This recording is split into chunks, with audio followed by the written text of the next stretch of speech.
Good morning. Hi, Sandra. Um, Florida's going to have rain today.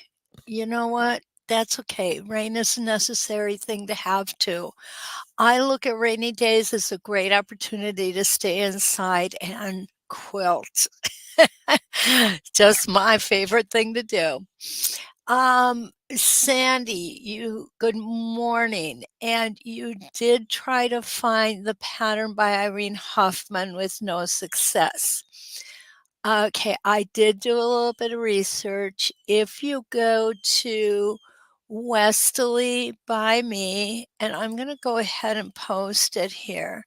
Westerly by me Facebook page. Under the File tab, um, you will be able to find them.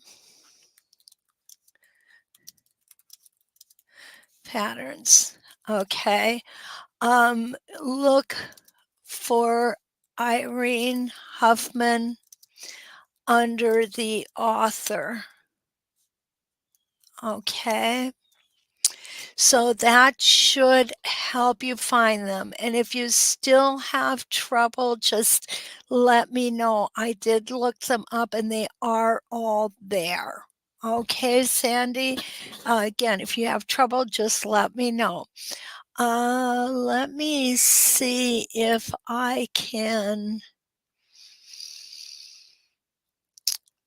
Okay, I've got to be honest with you guys. I don't know how to share my screen to show you where it's at, or I would be happy to do that. That's something I do need to learn.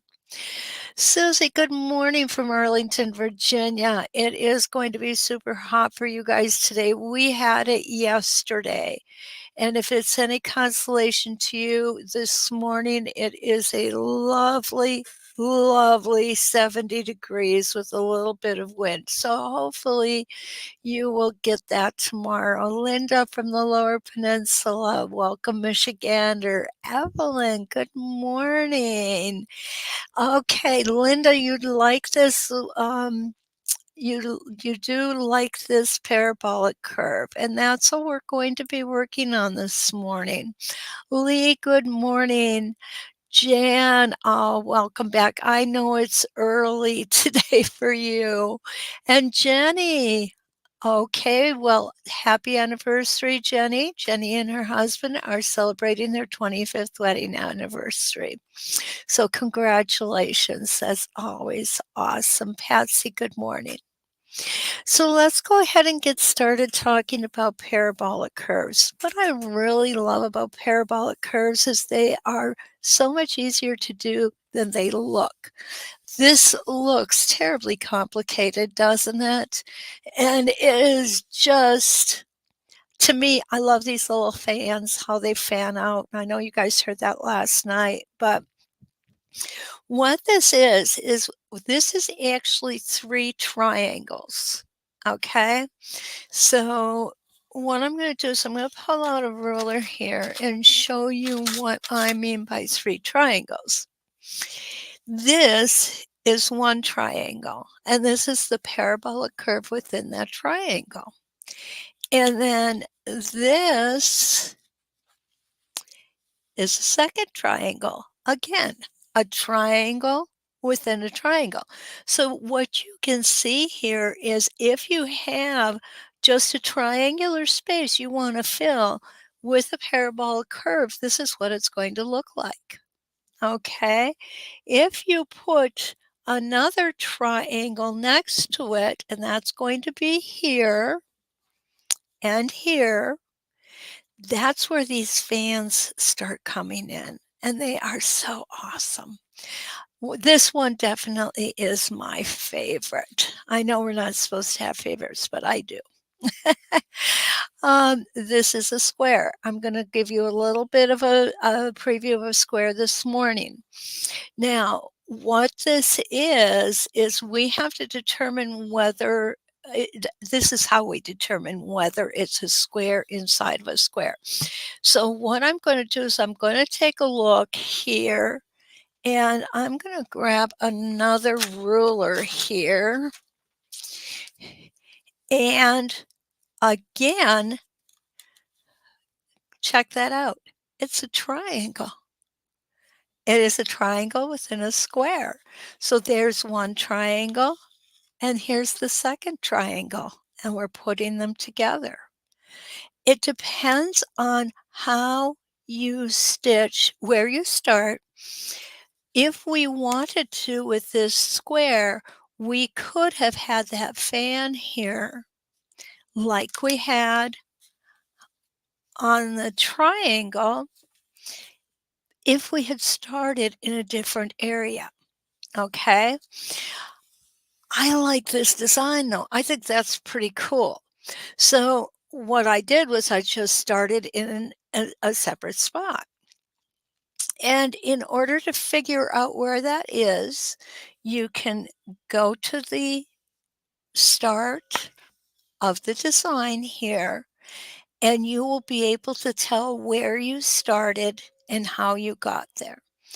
I started in the center, came up, and then over, and then back down, and just kept going around and around. And I would have started in the same spot each time.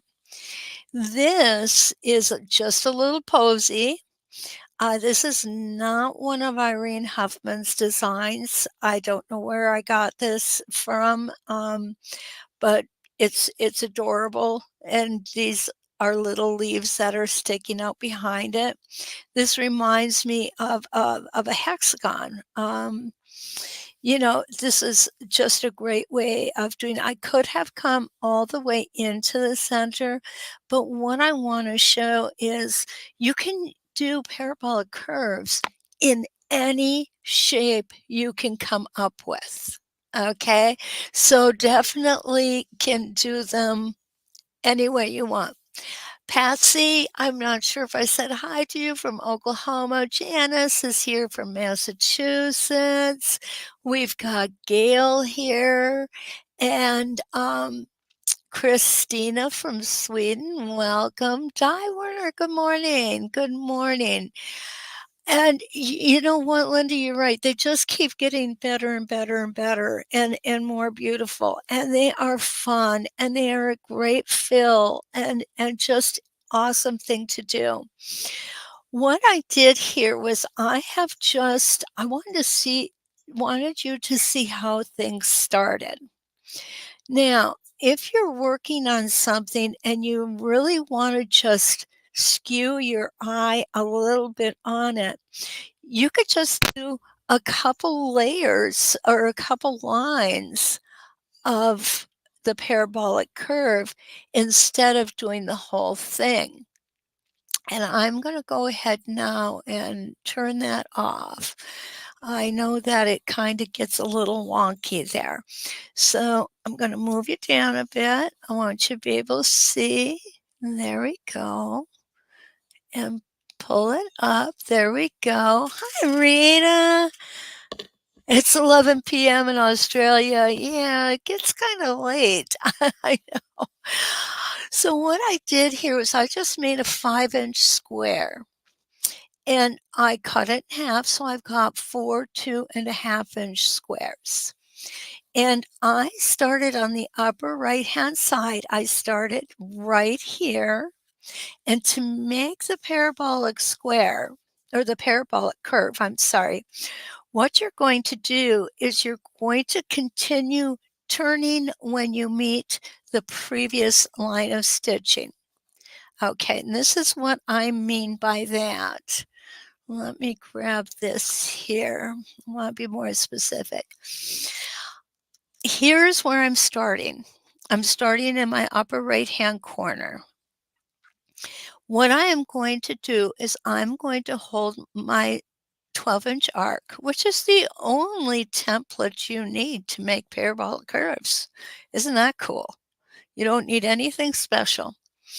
So now what we're going to do is we are going to meet it up. You know what I want to do? I want to show you guys from square one, okay? This already has a couple rounds in it. let's start right from here, from the beginning, okay? I'm going to put my needle down and pull my thread up. I think I'm going to. Okay. At this particular one, I just chose the upper right-hand corner. No reason, no rhyme to it. It's just where I have chosen to start. Okay. So now what I've got here is I've got my marked line, right? I am in the corner.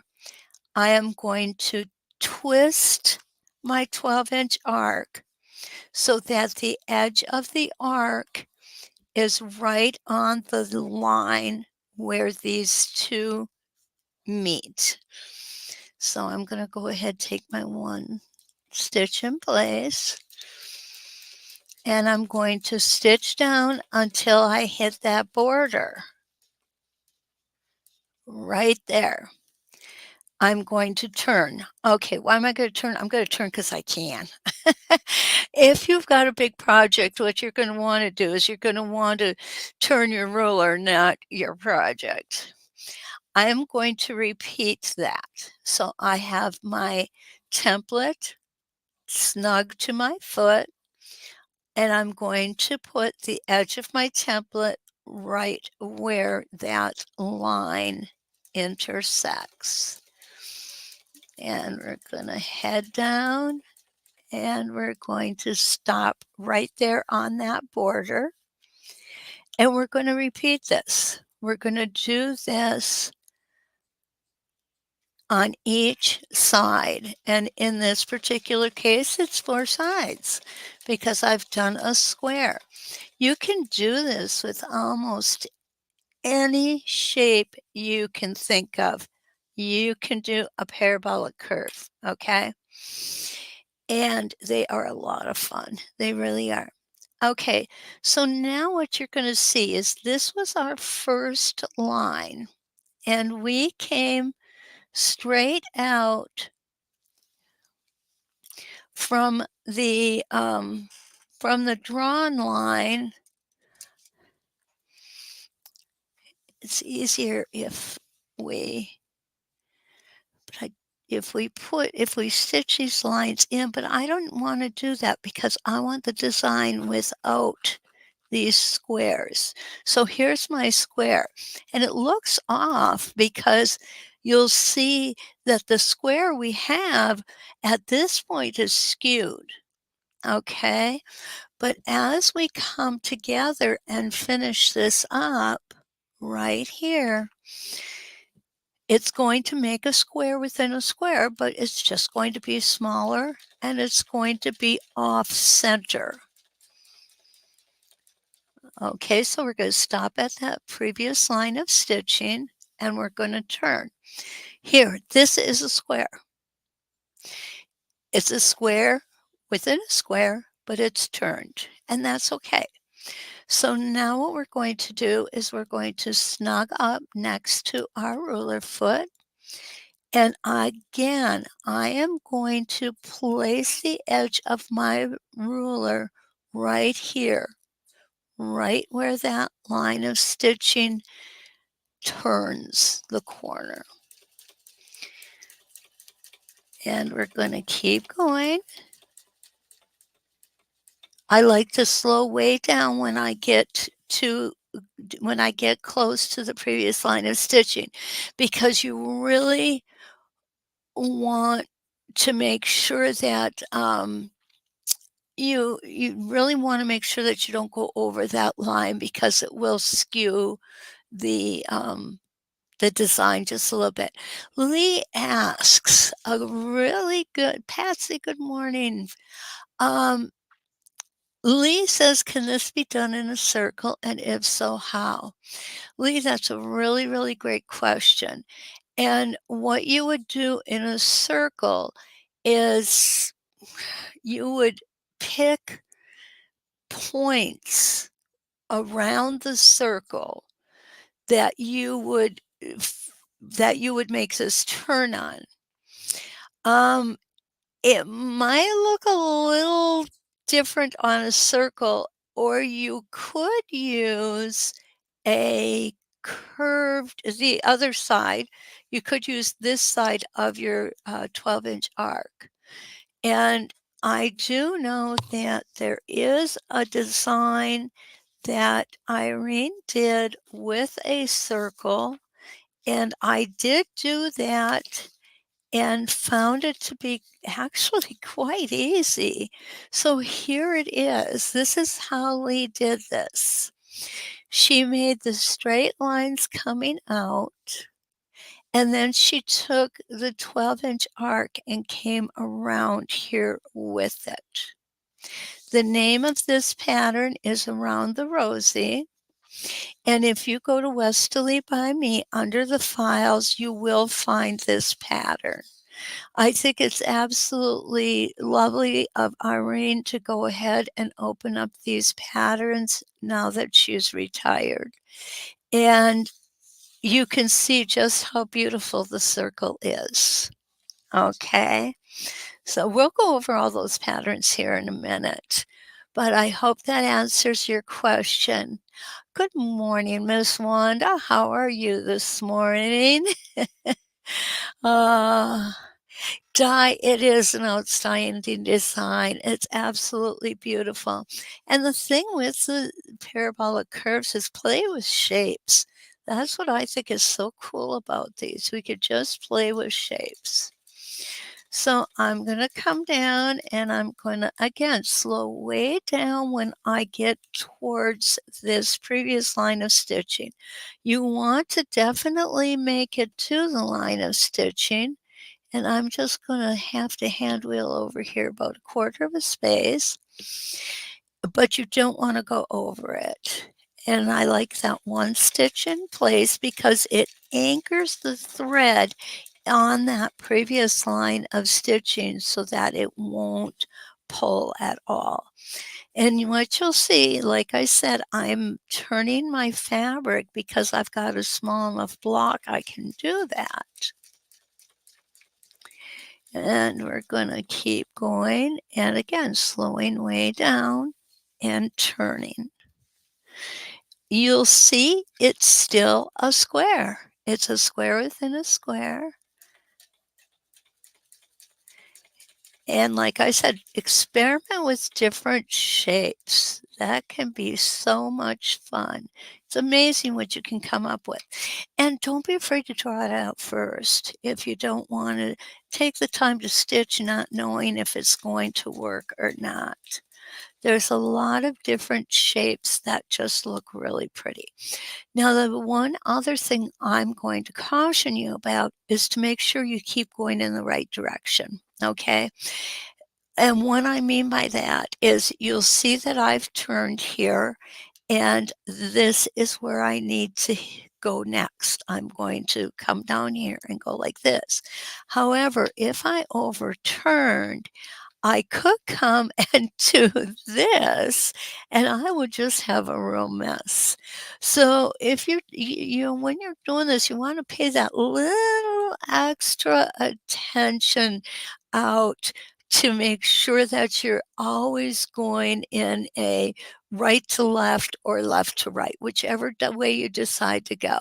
So Wanda said she's gotten her Ring Around the Rosie out. She loves that one.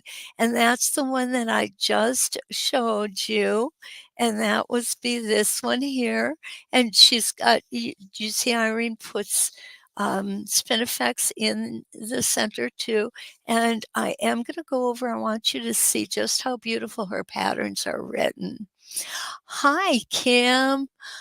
Oh, yes, I know, they're just really awesome, Kim, aren't they? Parabolic curves are the best. Okay, so these also parabolic curves are also really cool if done with specialty threads. It can really add another dimension to your work. Okay, and here we're going to go right there. And we're just going to keep going. You just keep repeating yourself and repeating yourself, okay? So what I'm going to do is I'm going to stop right here. And I'm going to change my thread here just to give you an idea, and I hope it works well. Just to give you an idea what a specialty thread might look like here, okay? And we'll just keep going on the one we're doing. So what I've got is, get that moved out. What I've got is I've got Glamour Thread by Wonderfill, and you can tell how shiny it is. It's a 3-ply thread. It's called Glamour. It's 12 weight, so it's a good um, hefty thread, and it has 2 plies of thread and 1 ply of metallic. So what I've got here is I do have a really big needle on. You need a really big needle. So I've got a size 18 needle. And let's see if ah, my threader did work on it. Now, when you're working with these specialty threads, what you might want to do is you might want to um, take your thread tension and loosen the upper thread a little bit. Okay, and I'm not going to do a lot of this. I'm just going to show you. Okay, so here's where we stopped. And I can tell that because I started in this corner and I've got 3, 3, 3, and 3 lines of stitching. Okay, so that's why I need to start there. I'm going to go ahead, put my foot down. Oh, I guess it was down. Okay, and there we go. Get some little adjustments here and get my thread out. I'm not sure how this is going to work real well today, but we're going to give it the old college try. Okay, so I'm going to pull my thread up with my bobbin thread. I like to do that because I want the back to be as pretty as the front. And I just use a regular 40 weight in the bobbin, no worries. Okay, we'll probably only get about 1 round of this, okay? Oh, Suzanne, good morning. Good morning, Marie. Mary Ellen is here too. Do you get the okay.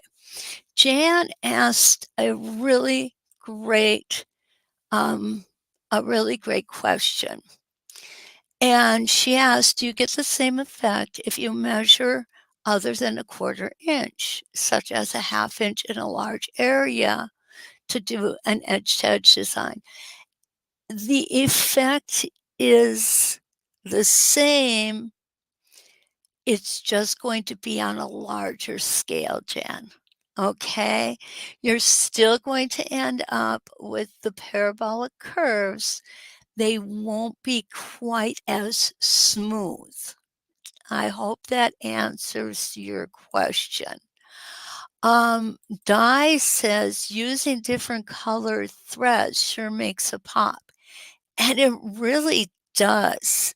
You know, Di, that's a great observation. It will. And you saw that in Around the Rosie. Okay, so here we go. We're going to make sure that's in. And when you're using a decorative thread, you want to slow down. You want to make sure your upper tension has been released just a little bit. You don't want to totally release it, obviously. But you also want to slow down your stitching, okay? These specialty threads are pretty big, and going through the tension discs, the needle, the eye of the needle, and everything else, it can wear on them because you have your threads go through that eye many times before it hits the top of your fabric. Okay, and here we go. We're going to bring it here to that extra space, that extra stitch in place, and stop right on that line. And you'll see the difference, how much this specialty thread will make things pop. When using specialty thread, I do like to use Sewer's Aid. Another thing that you're going to want to remember is these specialty threads need to come off horizontally. Okay. And that means maybe having a different setup on your thread stand.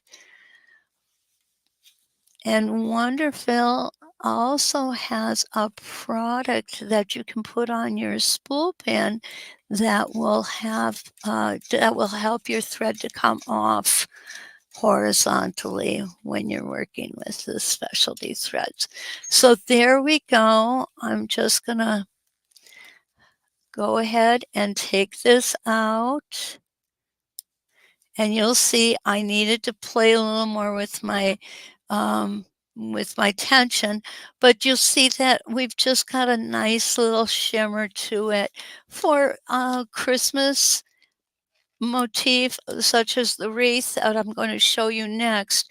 That would be a nice touch just to have that specialty thread. So we're going to go ahead, move that. We're going to reset our tension. There we go. And now I am going to put in another thread because now we're going to talk about the patterns from Irene, and we're going to show you how to use a shape to make the wreath. Okay. And there is prep work that needs to be done with this.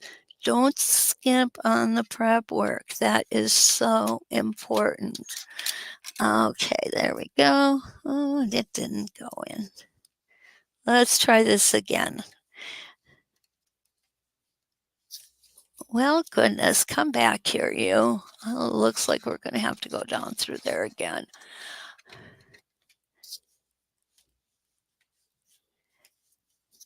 It got caught on something here. This happens occasionally. There we go. I didn't get it into that last thread guide. And that's what happens when you don't. Okay, come on, you. You'll notice I'm not on my 301 this morning.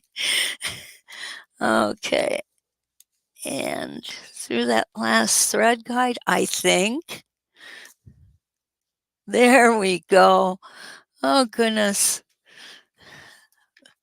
I don't know. Maybe I got up on the wrong side of the bed this morning. Okay, there we go. Now we're going to pull that out. And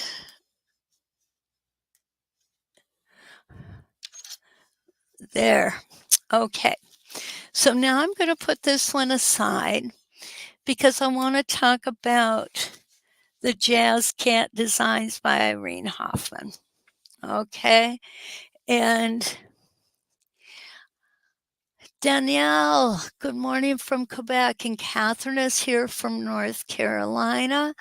Di says that she has done these with half-inch markings, but she didn't care for the results. I think, Di, I've not done a lot with the half-inch, but I can understand why it would be a little less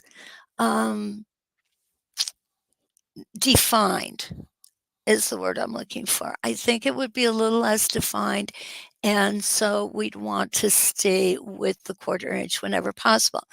Now, Linda has used 3/4 inch spacing. Wow, that's pretty large. On a 6-inch square and 1/2 inch spacing on a 5-inch square with great results. So, Linda, congratulations. I'm glad you came out successfully with it.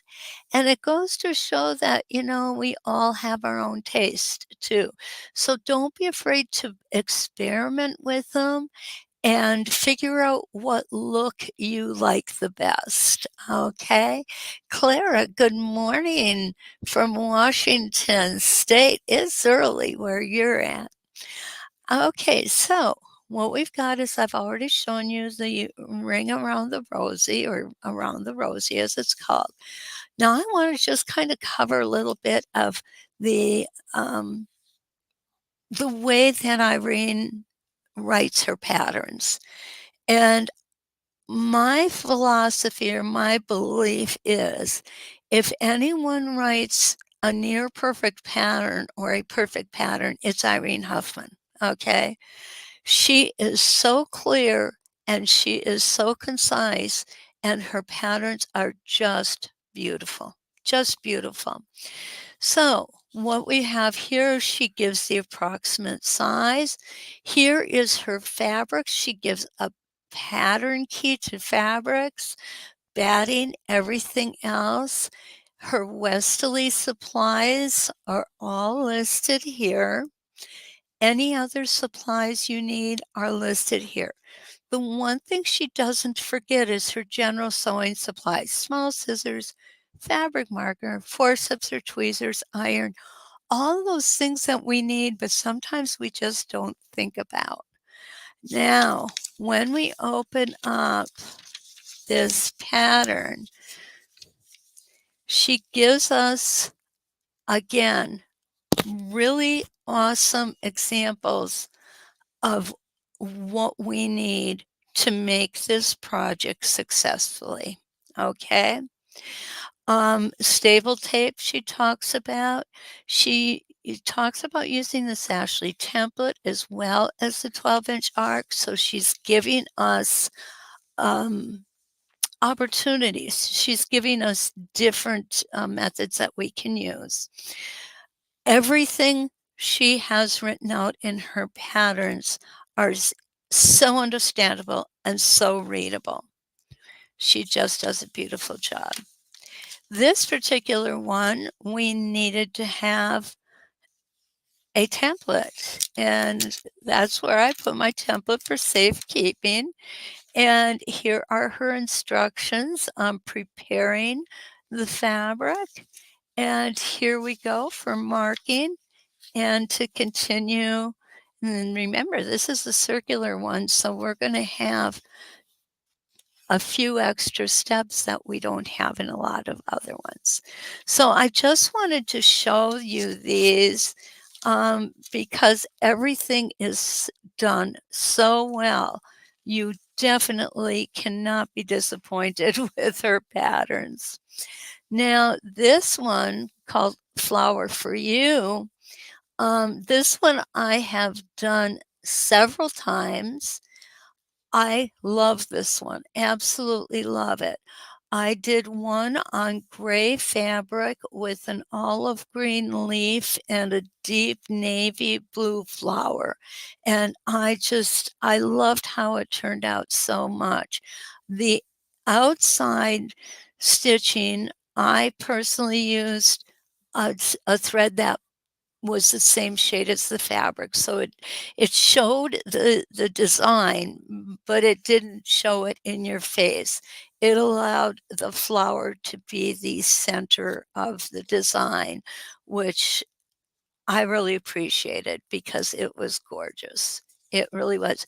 I believe these have all gone to Sew Steady. I don't have them any longer. Secret Garden is a it's approximately 36 by 36. So what it would make is it would make a great table topper, or you could go ahead and alter things so that it could make a nice set of placemats. Okay, and you have parabolic curves in here. You also are using your Spinifex number 4 and your Spinifex number 5 for these beautiful little flowers that we've got in there. Okay. Christmas trees. I think these two we have a Christmas tree and a wreath, and the wreath is what I'm going to be working on next. I'll be showing you next. The only difference is I have opted to eliminate the bow on the one that I'm doing right now, simply because I wanted it to be square. I have a particular spot that I want to put it in. But what beautiful wall hangings for the holidays you can make, and they are just beautiful. And again, like I said, the instructions are absolutely fantastic. She really knows how to write a pattern. Okay, so while I pull this out and get it, there we go. Get it to where I want it to be. Oh goodness, I want it to be over here. We're going to just cover the basics on this one. Let me take a look. Clara's here. Stephanie, what is the name of her book? Stephanie, she does not have a book. She has individual patterns. And if you go to the Westerly by Me Facebook page, under files, you will see those patterns. If you look on the right-hand side, it will tell you who the pattern author or the author of the file is, and who you're looking for is Irene Huffman, okay? Oh, Kathy, I'm glad you make it. Okay, so Kathy said, "Whoops." And I forgot, but I did paste that, Kathy, so you can find them. Okay, so the wreath is what I've chosen to work on with you guys today. Okay, and you last night too. And what we did was we made 16 reference lines. And on those 16 reference lines, we made some little dots or slashes in my case. 3.5, at 6.5, and at 7.5. And you're going to see how that's all going to work together. Now, the first stitching we're going to do on this is to be connecting those 3.5-inch spacing dots that we've got. So I'm going to go ahead, we're going to pretend, like I always do, that this is line 1. I'm going to bring it back down a little bit so you can see the machine a little better. There we go. You notice I don't have my 301 out. I'm working on a project that was just too big for that throat, so I brought my great big Juki out.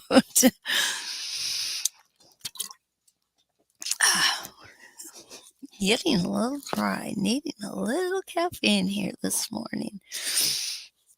Okay, now, do you all have that one thread guide that you fight with? I do. I don't know why, but that one thread guide and I do not get along really well. Okay, there we go.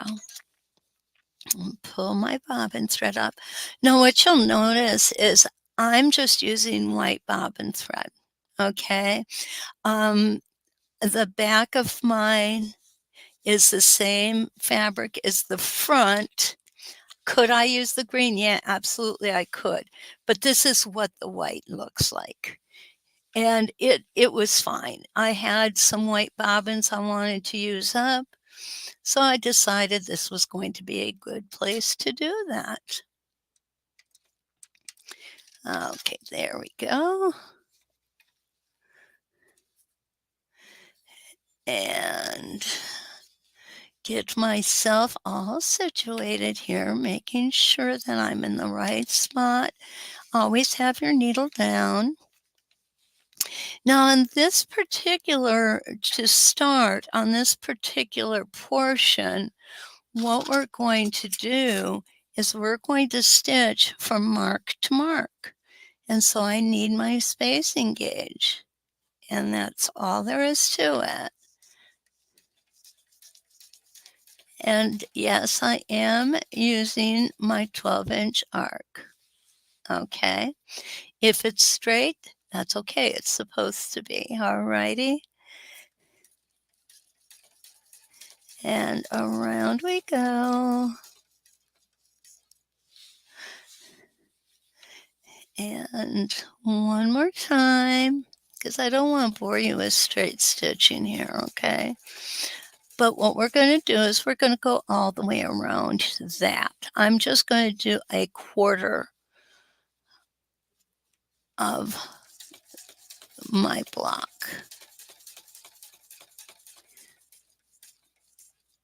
Okay. I'm just going to take a couple really small stitches back. And now I can cut my threads off without tying them. Sometimes it's easy to take time to tie them. Other times it's not fun to take time to tie them. Or you just don't have the time. Or for some people, you just would rather not. And that's fine too. Okay. And I'll do the same up here because I did take a couple small locking stitches. There we go. And we get all that extra thread out of the way. So the first step is to take and do this 3.5-inch circle all the way around. Now there is a specific direction on how we are going to make these stitches next. There we go. Okay, there is a specific order. One thing that I found very helpful, okay, and this is not something that's addressed in the pattern. It's just something that I came up with because I'm blonde. I wanted to make sure that I was hitting the right area to start my stitching when I get to my parabolic curves. So what I did was I just made a little X where I'm going to start them. Okay. And the pattern, let me pull that out. The pattern will show you where you're going to start. Okay. And get that out here. So what she does is she shows us where our starting point is and in what direction we're going to go. So there's round 1, round 2, 3, 4, and so forth. So this is extremely helpful. If you have never done parabolic curves, you can do them with these instructions. Definitely. Marcy, good morning. Joyce. Oh, I'm glad you made it here, Joyce, but we will have this videotaped, so you will be able to watch it from the beginning again, okay? So, the next thing we need to do after we get that particular step done is we need to outline these shapes right here. And again, Irene thought of everything. Here's the stitching plan for outlining these shapes. Okay, so I'm going to go ahead and I'm going to show you how that's done. We're going to start here at number 1. So let me go ahead and pull myself in. This one's going to be a little thicker, but that's okay. We're starting at that 3.5-inch mark. Pull our thread up, needle down, foot down first though, right? We always have to remember to put that foot down first. Okay, guys. Oh, there it is. I was saying, who took my ruler? I have a bad habit of losing things and dropping things, but you all know that. Okay, so the first thing we're going to do is we're going to stitch up to that 7.5 inch mark. Okay, and using my spacing gauge because I want to make sure I get there, taking that one stitch in place. Remember, this is a journey, not a race. You want to take your time, enjoy the journey. I'm sure I have a few students who've been with me a while who would like to slap me when I say that. Right, Wanda? Lois is here. Good morning. Okay, now I'm going to go ahead and I'm just going to trim these off. Remember, this is a practice piece. So I'm not going to go through all the bearing and such. Okay, so that was our line number 1. So now we come in with our line number 2. We are at the 7.5 inch mark, and now we are going to stitch to the 6.5 inch mark. Okay, and I'm going to use the right side of my spacing gauge. Okay, take my first stitch in place.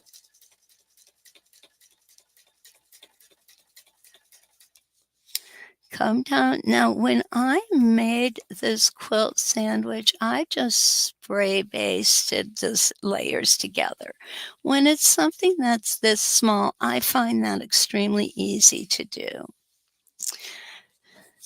And it usually holds pretty well. Okay, so now line 3 is going to come all the way into that 3.5 inch mark. And then line 4 is going to come all the way out to that 7.5 inch mark.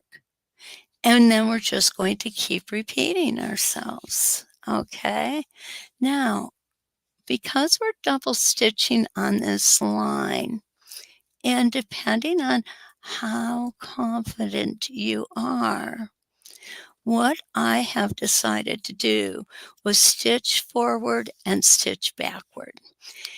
Do you have to do that? No, you don't.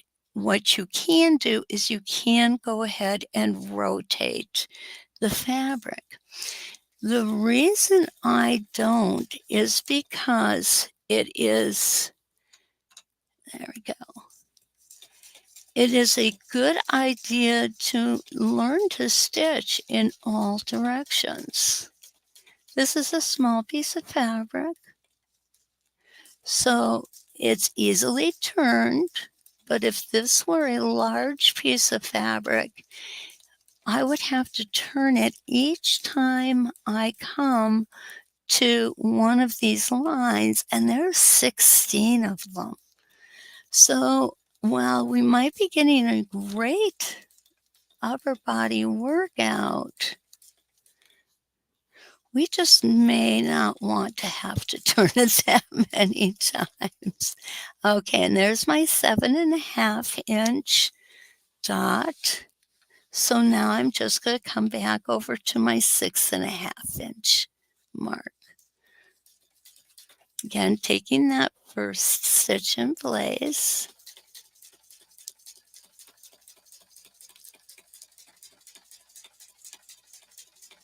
And now we're just going to continually repeat that, okay?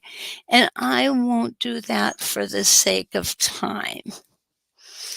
Okay, I'm just going to go ahead and snip that off. So now what we have done, in essence, is we have created a shape for our parabolic curve to go into, okay? Now, when we get the design, the pattern out, I want to show you this one more time. Irene has a specific stitching directions on how to fill in each of the wedges. Every wedge is going to be the same. Every wedge is going to start at the same point and end at the same point. And that is why I went in and put these little notations here. Don't ask me why. I know that it's necessary for me to do that. What you don't want to do is start here on this wedge and start here on this wedge. It won't work. Okay? You need to start in the same spot on each of your wedges. Lois, good morning. Nice to see you. Don't apologize for being late. Not a problem at all. Okay, so now that we're caffeinated, I'm going to come here. This is my starting point. So what I'm going to do is I'm going to pull my thread up at my starting point.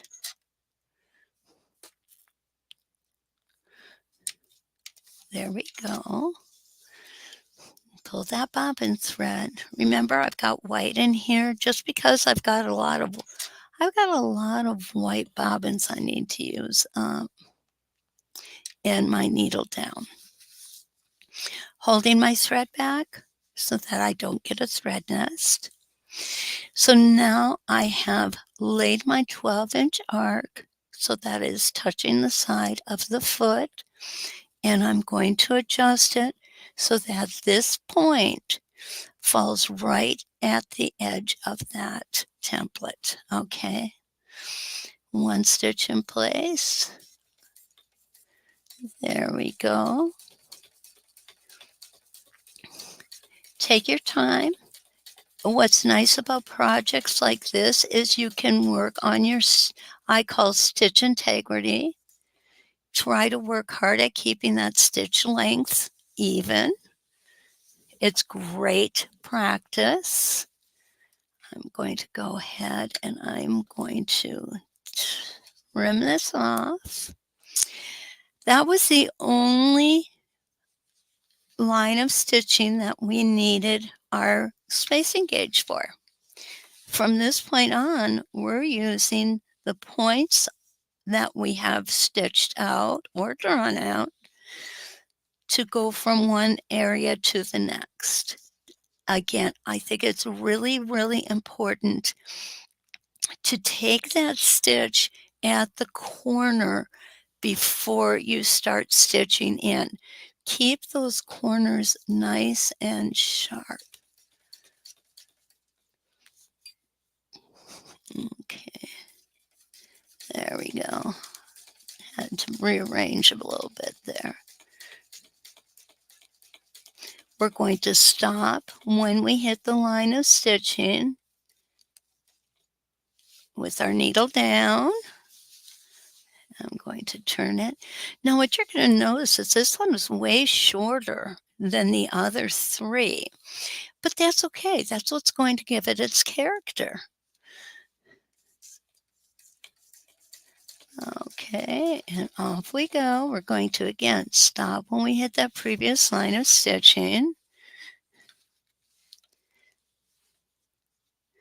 Always doing the same thing. We're always lining up our template at the side of the foot, and we're going to line it up right here where the intersection is.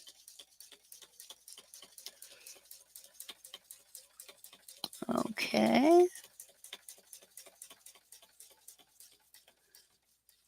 There we go.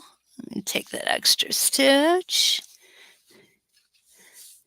And we're going to just keep on going around and around and around. And what I want you to see is how things work once we get towards the center, where we will start losing this piece to stitch on. And that's what's going to make this really pretty curve right here. Okay. Now, if I wanted this to be a fan, I could switch the stitching around and such. But when you're first starting parabolic curves, I think it makes sense to stick with the pattern. And if you want to experiment with sizes, with, there's a whole lot of different shapes we can experiment with. Get some scrap fabric out and just go ahead, draw it out with a pen and just continue to work those shapes. It can get very surprising how some things can look. I mean, I've seen some absolutely gorgeous things that I thought never should have worked with parabolic curves, but they absolutely do.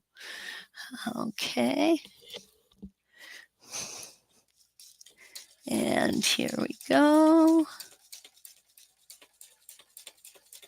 Now, you may stitch a lot faster than me, and that's okay. Some people do. But remember, when you're getting towards that previous line of stitching, you don't want to go over it, okay? You definitely want to stay within it. I feel like I've got something under there. I guess not. Okay, and right here again.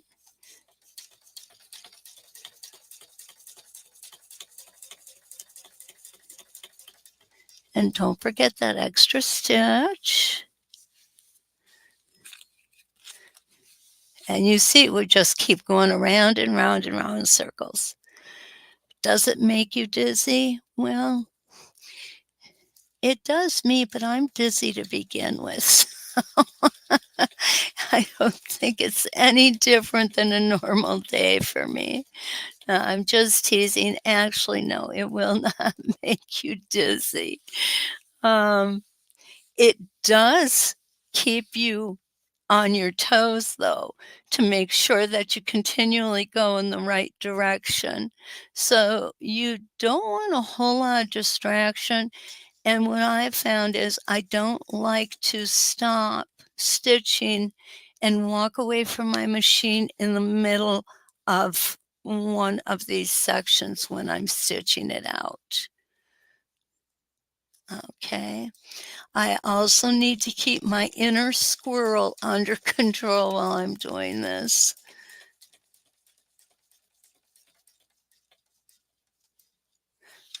Okay. We're almost to this point now where this is going to start disappearing. And that's a really cool thing. There we go.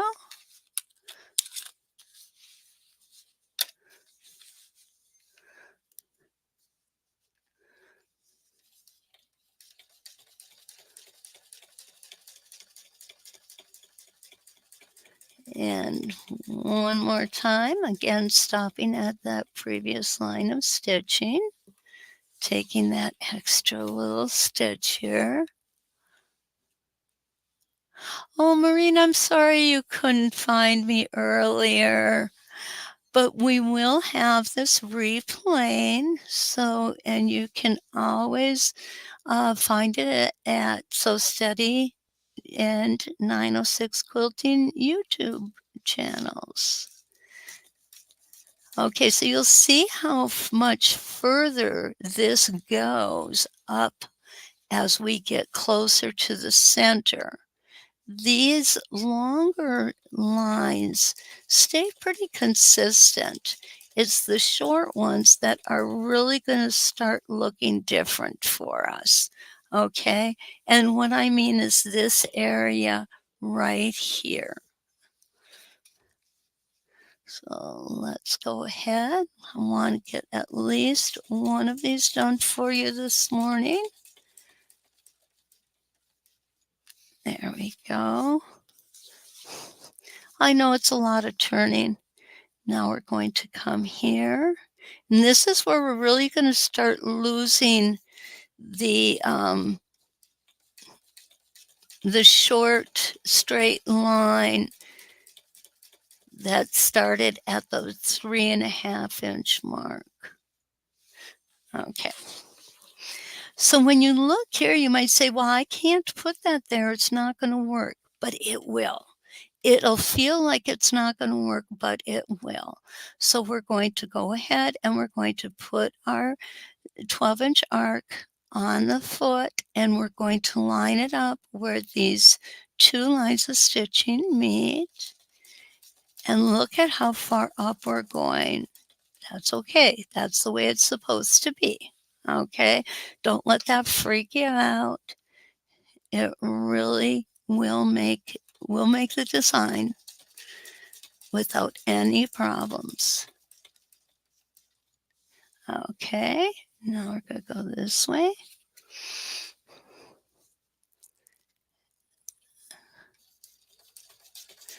And we're going to have another long one.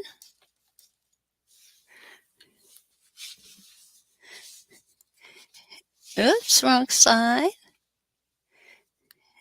And there we go.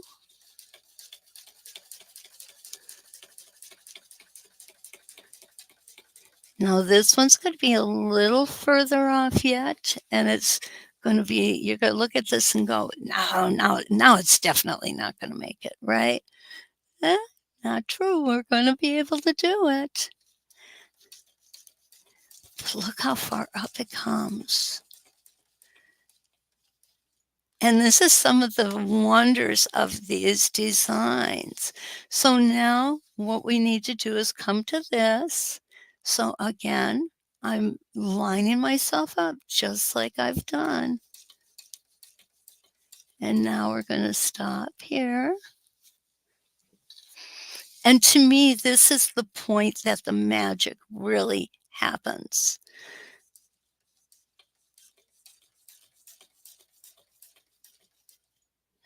Okay.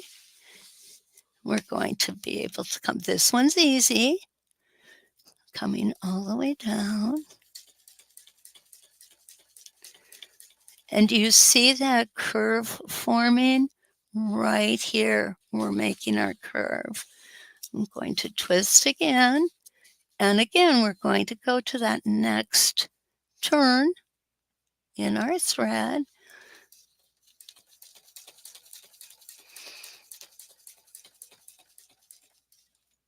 Now, this is where it gets kind of, what do we do next, right? What I'm going to do is I'm going to turn it, because you'll see I don't have a view of that last little turn here. So I'm going to go from where I'm at to this line. And that is almost square across, but that's okay. Now we're going to come down into this one.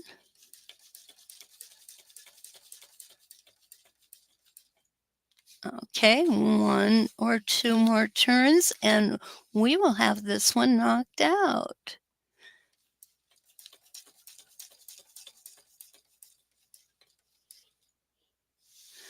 Okay, I think that is it. So I'm going to go ahead and make a couple little stitches here. And there we go. And that is our parabolic curve in a wedge shape. So I'm almost halfway there. I have 10 more to go, and then I will put my